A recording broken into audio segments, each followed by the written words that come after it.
आज एक बार फिर से तनाव की स्थिति देखने को मिली। उपद्रवियों ने पुलिस पर पथराव किया और सरकारी वाहनों में जमकर तोड़फोड़ किया। हालांकि पुलिस ने स्थिति को नियंत्रण में रखा है और कई उपद्रवियों को हिरासत में लिया गया है। देखिए रिपोर्ट।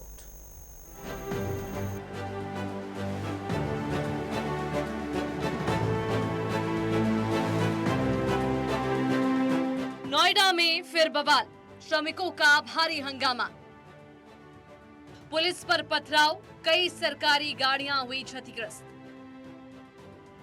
सेक्टर 70 और 121 में सुरक्षा बल तैनात। डीजीपी की हाई लेवल मीटिंग, चप्पे चप्पे पर पुलिस की तैनाती।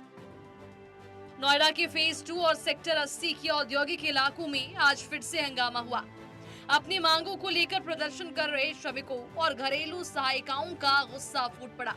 हालांकि पुलिस ने हाई अलर्ट जारी कर दिया है और नोएडा के कई संवेदनशील इलाकों में भारी पुलिस फोर्स की तैनाती कर दी गई। इसी बीच सेक्टर 70, 121 और गढ़ी चौखंडी जैसे रिहायशी इलाकों से पथराव की तस्वीरें सामने आई। उपद्रवियों ने पुलिस की गाड़ियों को निशाना बनाया, जिसके जवाब में पुलिस ने बल प्रयोग कर प्रदर्शनकारियों को खदेड़ा। कल हमारे द्वारा अलग अलग स्थानों पर हुई घटनाओं को लेकर 7 एफआईआर दर्ज की गई है। 300 से अधिक लोगों को गिरफ्तार किया गया है। इनको उकसाने की दिशा में जो लोग चिन्हांकित हुए थे उनके भी कुछ गिरफ्तारियां की गई हैं और आने वाले दिनों में भी कुछ गिरफ्तारियां की जाएंगी। नोएडा हिंसा अपडेट। नोएडा डीजीपी ने बुलाई हाई लेवल मीटिंग। नोएडा में प्रोटेस्ट को लेकर बनाई गई कमेटी का बयान। कहा, हमें मजदूरों और उद्योग दोनों को बचाना है। मजदूरों और उद्योग वालों के बीच रास्ता निकाला जा रहा है ताकि किसी को भी नुकसान ना हो। मजदूरों से बात हुई, उन्होंने कहा है कि हम काम करना चाहते हैं। हमने न्यूनतम रेट बढ़ा दिया है। बाकी कंपनियों का अपने ऊपर है कि वो अपने वर्कर्स के लिए कितना रेट बढ़ाते हैं। योगी सरकार का बड़ा कदम, योगी सरकार ने बढ़ाई मिनिमम मजदूरी। यूपी में मिनिमम मजदूरी 21% बढ़ी। 1000 से लेकर करीब 3000 तक की बढ़ोतरी। नई अधिसूचना 1 अप्रैल 2026 से पूरे प्रदेश में लागू। गौतम बुद्ध नगर और गाजियाबाद के अकुशल श्रमिकों की मजदूरी तय। अकुशल श्रमिकों की मजदूरी 11,313 रुपए से बढ़ाकर 13,690 रुपए तय। अर्धकुशल श्रमिकों की मजदूरी 12,445 रुपए से बढ़कर 15,059 रुपए तय। कुशल श्रमिकों की मजदूरी 13,940 रुपए से बढ़ाकर 16,868 रुपए तय। यूपी के सभी नगर निगम समेत अन्य जिलों के लिए निर्देश जारी। इस पूरे घटनाक्रम पर शासन की पैनी नजर है। लखनऊ मुख्यालय से DGP Rajeev Krishna, ADG LO Amitabh Yash और आईजी एलओ LR कुमार खुद मॉनिटरिंग कर रही हैं। हिंसा मामले में अब तक 300 से ज्यादा लोगों को गिरफ्तार किया जा चुका है और 7 एफआईआर दर्ज की जा चुकी है। अवगत कराना है कि एक वीडियो वायरल हो रही है जिसमें एक ही घटना को 3 अलग अलग जगहों का बताया जा रहा है। इस घटना में कुछ महिलाएं जो घरों में काम करती हैं अपनी वेतन वृद्धि की मांग रख रही थी। ये महिलाएं फैक्ट्रियों में श्रमिक नहीं हैं। मौके पर पुलिस बल मौजूद है, शांति व्यवस्था कायम है। डीजीपी ने नोएडा के सभी थानेदारों के साथ वीडियो कॉन्फ्रेंसिंग कर सुरक्षा व्यवस्थाओं की समीक्षा की। पुलिस ने साफ कर दिया है कि सोशल मीडिया पर अफवाह फैलाने वालों को किसी भी सूरत में बख्शा नहीं जाएगा और डिजिटल सर्विलांस के जरिए नजर रखी जा रही है। फिलहाल नोएडा के संवेदनशील इलाकों में शांति बहाल करने के लिए पुलिस का फ्लैग मार्च जारी है। News desk, network 10।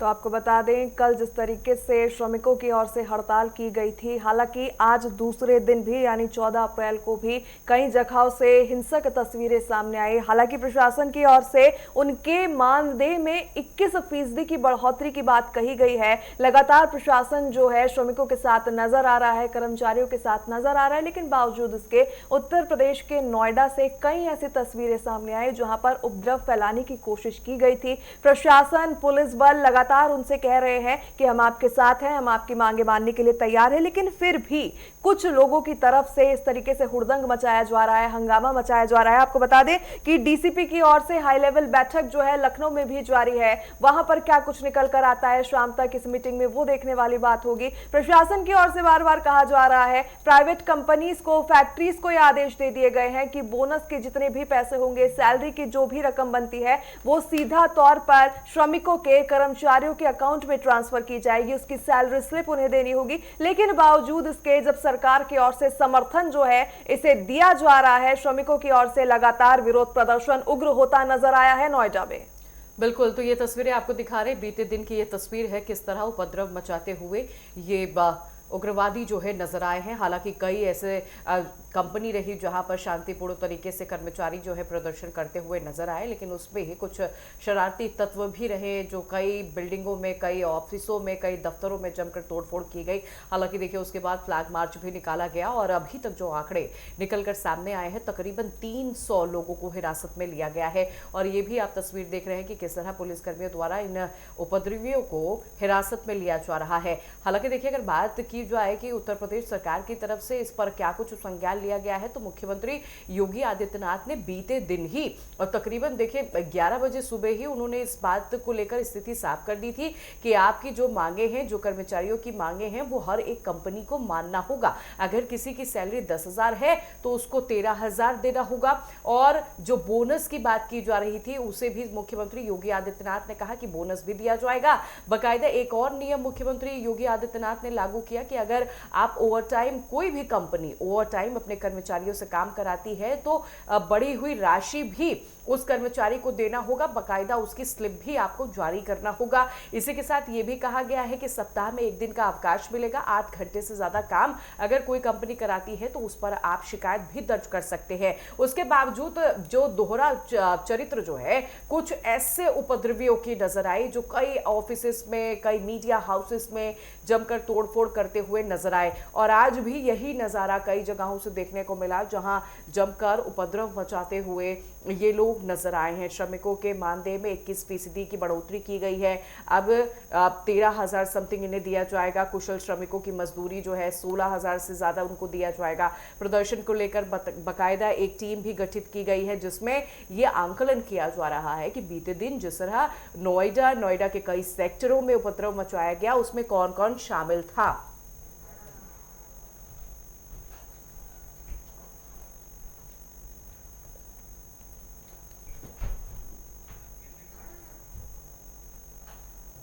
चलिए, इस खबर पर ज्यादा जानकारी के लिए लखनऊ से रुख करना चाहेंगे हमारे UP state head Raghavendra Pratap Singh का। राघवेंद्र, अगर बात करें कल जिस तरीके से उपद्रव की तस्वीरें सामने आई थी, प्रशासन की तरफ से कहा गया कि हम मांगे मानने को तैयार है। शाम को खबर आती है कि उनके मानदेय में 21% बढ़ोतरी की भी मांग जो है सरकार ने मान ली है। अब ऐसे में आज के दिन नोएडा से जिस तरीके से तस्वीरें सामने आ रही है उससे साफ तौर पर यह जाहिर होता है कि ये जो उपद्रवी है ये अपनी मांगों को लेकर उपद्रव फैलाने की मंशा के साथ में अब सड़कों पर उतर रहे हैं।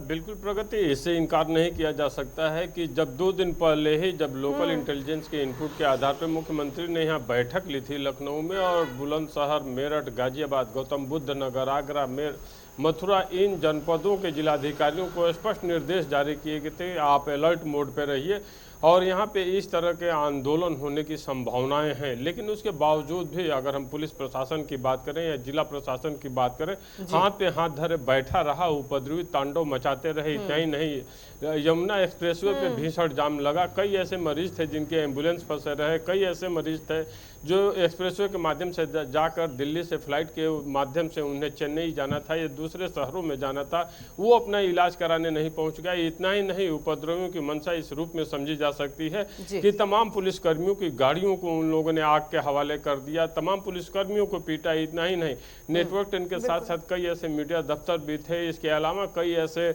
ऑफिस कार्यालय थे प्राइवेट सेक्टर के, जिसपे इन उपद्रवियों ने जमकर उत्पात में बचाया, पत्थरबाजी की। तो इस कहा जा सकता है कि पूर्व समय में जैसा कानपुर में देखने को मिलता था, जो इंडस्ट्रियल हब औद्योगिक नगरी के रूप में जानी जाती थी, इसी तरह के बार बार आंदोलनों ने यहाँ के उद्योग को चौपट करके रख दिया। अब बात आती है, अगर गौतम बुद्ध नगर की बात कर लें, नोएडा की, तो एक तरह से यूपी की आर्थिक राजधानी के रूप में जाना जाने वाला, निवेश के लिए सबसे अच्छा सुगम स्थान जाने जाने वाला नोएडा आज मजदूरों के आंदोलन को लेकर किस तरह से आग में जल रहा है, इसको आसानी से समझा जा सकता है कि ये सिर्फ मजदूरों की मांग नहीं है, बल्कि इसके पीछे जरूर कोई ऐसा व्यक्ति, ऐसे तत्व बैठे हैं जो प्रॉपर स्क्रिप्ट बना रहे हैं और उसे स्क्रिप्ट के आधार बिल्कुल पर बिल्कुल राघवेंद्र, ये किसी के कहने पर ही ये सब हो रहा है, क्योंकि बात अगर कर्मचारियों की जाए तो उनकी मांगे जो है पहले ही मान ली गई थी, सरकार की तरफ से आदेश भी जारी कर दिया गया था। राघवेंद्र, लगातार बीते दिन की तस्वीरें हम दिखा रहे हैं और हमने देखा कि अपने ऑफिस में नेटवर्क 10 पर भी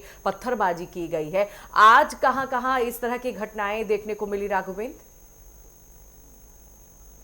बिल्कुल सिमरन, अगर हम बात कर लें नोएडा की आज की, तो जिस तरह से सेक्टर 56 में, इसके अलावा सेक्टर 72 में, सेक्टर 2 में जिस तरह से जानकारी मिली कि उपद्रवी तमाम शासन प्रशासन के आग्रह करने के बावजूद भी और सरकार द्वारा ये घोषणा कर देने के बाद भी कि आपके मिनिमम घंटे 8 घंटे तय किए जाते हैं मजदूरी के, सप्ताह में 1 दिन की छुट्टी भी कन्फर्म की जाती है।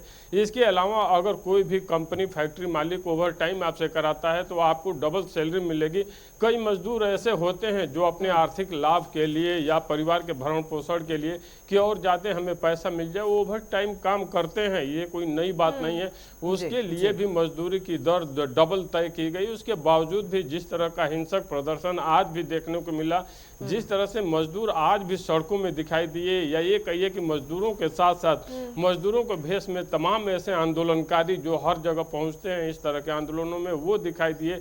नवाब पोपोस भी इस आंदोलन में दिखाई दिए। तो एक तरह से कहा जा सकता है जिस तरह से हिंसा थमने का नाम नहीं ले रहा है, जिस तरह से उग्र आंदोलन देखने को मिल रहा है, इसी से इस बात की मंशा स्पष्ट हो जाती है कि बिल्कुल राघवेंद्र, जिस तरीके से आपने जिक्र किया कि प्रदर्शनकारियों के साथ में इस विरोध प्रदर्शन में जो है कुछ एंटी सोशल एलिमेंट्स भी मौजूद थे, और ये साफ तौर पर बात जाहिर भी होती है कि कहीं ना कहीं कॉर्पोरेट नक्सल का जो एक शब्द इजाद हुआ है कल के बाद में, उसके ऊपर गंभीरता से पुलिस प्रशासन को काम करना पड़ेगा। क्योंकि नेटवर्क 10 का ही अगर हम जिक्र कर ले तो कल जिस तरीके से गेट हमारे बंद कर दिए गए थे, उसके बावजूद उन्होंने जबरदस्ती अंदर घुसने की कोशिश की। विरोध के नाम पर आप किसी दूसरे न्यूज चैनल में घुस के इस तरीके से जब बिहेव करेंगे तो आपकी मंशा के ऊपर तो कहीं ना कहीं सवाल खड़े होंगे।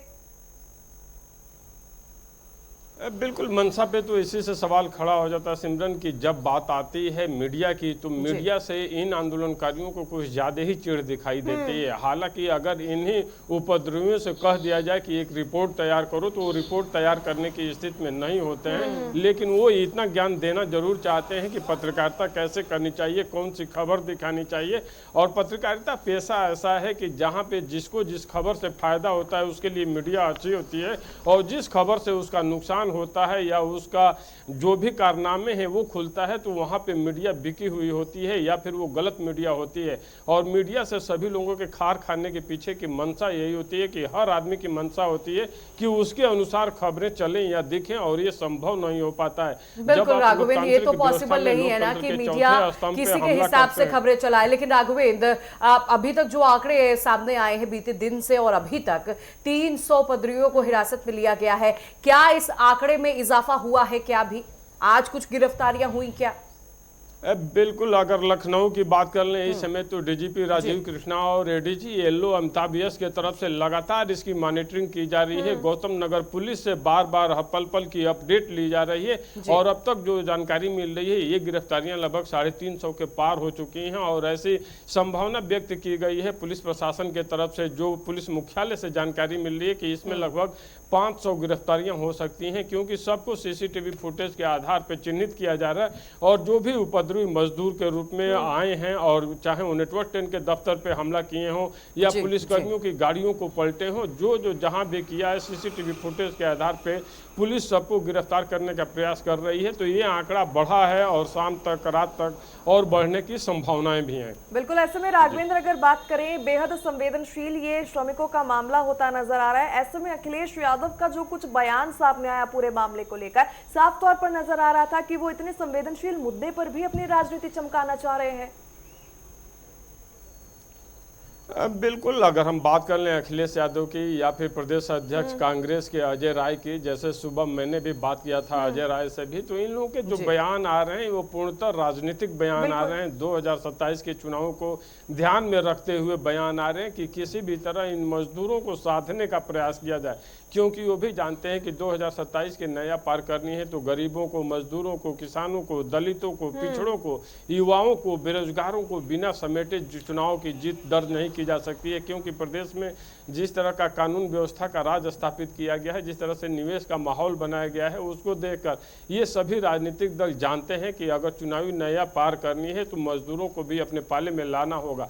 और अभी जांच चल रही है, जांच में जैसे जैसे खुलासा होगा कि आखिर कौन से वो लोग जुड़े हैं या किन किन पार्टियों के लोग जुड़े हैं, तब जाकर के पूरा सीन क्लियर होगा कि इस आंदोलन के पीछे छुपे ठीक हुए है नेता राघवेंद्र, कौन हैं, बिल्कुल वो देखिए ये सफेद जांच पोस्ट का कौन विषय या है फिर वो और जांच राजनीतिक की दल जा कौन है। रही है कि इस पूरे घटनाक्रम के पीछे आखिरकार कौन है। लेकिन राघवेंद्र, आप मुझे ये भी बताएगा, उत्तर प्रदेश में हम लंबे अरसे से देख रहे हैं, जब से योगी आदित्यनाथ हैं, जो उपद्रव मचाता है, जो सरकारी संपत्ति को क्षतिग्रस्त करता है, उनसे भरपाई होती है और बाकायदा इसका प्लान भी तैयार किया जाता है। लेकिन बीते दिन जितना उपद्रव मचाया गया, जितनी संपत्तियों को नुकसान किया गया, इस भरपाई के लिए कोई अभी मैप तैयार किया गया, कोई आदेश जारी हुआ क्या अभी तक सरकार की तरफ से?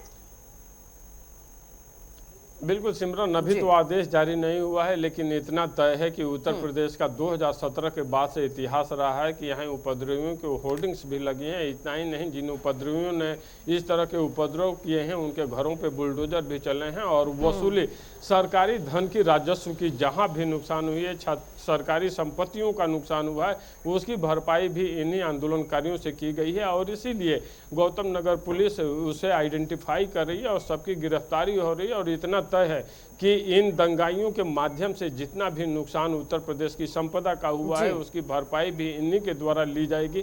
क्योंकि उत्तर प्रदेश की योगी आदित्यनाथ कुछ बिंदुओं पे काफ़ी सख्त है, जैसे यहाँ पे कहीं से भी इस तरह के हिंसक आंदोलन को स्थान नहीं है। इसके अलावा कहीं भी सांप्रदायिक सौहार्द बिगाड़ने के लिए दंगा करने की इजाज़त नहीं है, अपराधियों, माफियाओं को जगह नहीं है। तो उस आधार पर कहा जा सकता है कि इन्हीं दंगाइयों से ही उत्तर प्रदेश के राजस्व का पिछले 2 दिनों में, कल और आज जो नुकसान हुआ है, या आने वाले समय में अगर ये अभी भी अपना उग्र रुख रखते हैं तो जो भी नुकसान होगा, बिल्कुल राघवेंद्र, लॉ एंड ऑर्डर की स्थापना अगर उत्तर प्रदेश में बात करें 2017 के बाद से बेहद सख्त नजर आई है। चाहे उपद्रव फैलाने की बात हो या फिर किसी भी आपराधिक मामले की बात हो, योगी सरकार और योगी की पुलिस जो है अपना डंडा चलाती नजर आती है। ऐसे में आज की बात करना बेहद जरूरी हो जाता है। 14 अप्रैल आज तारीख है, अंबेडकर जयंती है। इस दौरान जब कल ही उनकी बात मान ली गई थी, मानदेय बढ़ाने के ऊपर सहमति बन गई थी, लखनऊ से ऑर्डर फरमान भी आ गया, लेकिन आज भी उपद्रव फैलाने की कोशिश की गई। और आज जो है नोएडा पुलिस की या उत्तर प्रदेश पुलिस की सही में तारीफ करनी पड़ेगी,